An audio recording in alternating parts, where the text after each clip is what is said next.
Everyone ready? All right, my name's Corey, C-O-R-Y, Stambaugh, S-T-A-M-B-A-U-G-H. Right now, technically, I'm the interim chief. Our chief retired in July, so I'm filling in until we get a new one. So let me know when you're ready and we'll be good to go.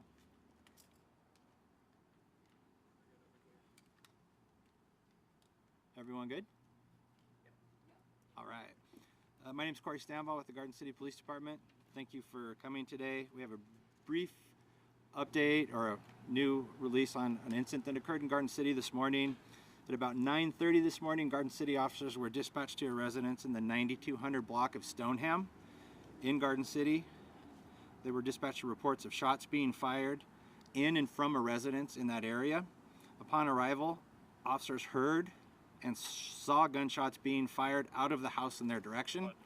Officers also learned that there was another person in the house other than the shooter. Officers immediately entered the house where they located the other person and brought them out to safety.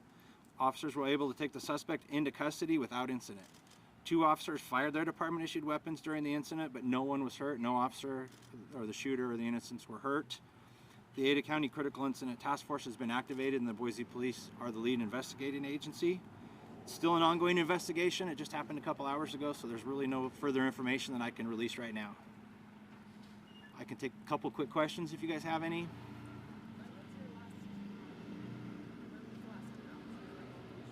The last time the Garden City Police Department was involved in a shooting was either March or April of 2021. Sorry, I don't have the exact date. What are the officers' names? Well, the officers' names will not be released until the investigation is concluded. I spoke to one of the neighbors and he said that he heard from someone, I don't know if it was from police or from other neighbors, that had something to do with drugs or the person was high. I don't know if you can confirm or... You know, honestly, it's still ongoing. They're still at the scene, working the scene, interviewing witnesses, interviewing neighbors, and so I do not know the answer to that question. Yes, ma'am. Department in particular, how are you guys working to work on de-escalation? I mean, this is a good example of that. Well, honestly, when you have an active shooter that's actively shooting out of a house at neighbors and at police, there's often not times to de-escalate. And unfortunately, sometimes how we have to react is driven by how the suspects are acting.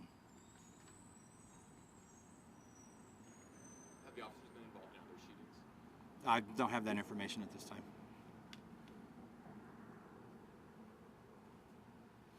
So I hope, so to conclude, hopefully the investigation goes on, depending on, like no one was hurt, it's going on. If we make any arrests or there's any further updates, I'll send out an updated press release later. My plan is later in the day. It just depends on how long the investigation takes. One more. You got the last one today.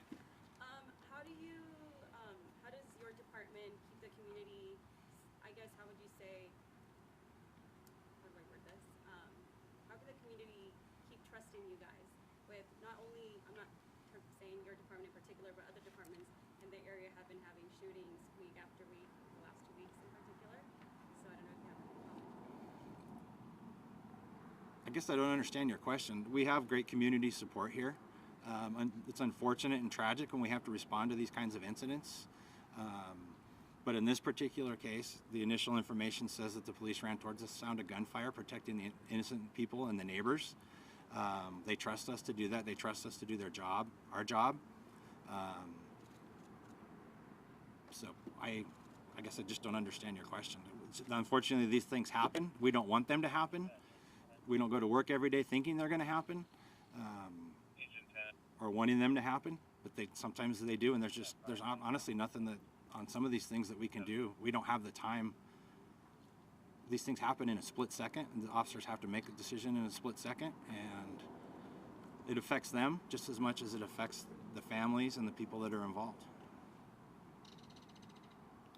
I've got one more if you guys. You can have the last one. Okay. Sorry. Yeah.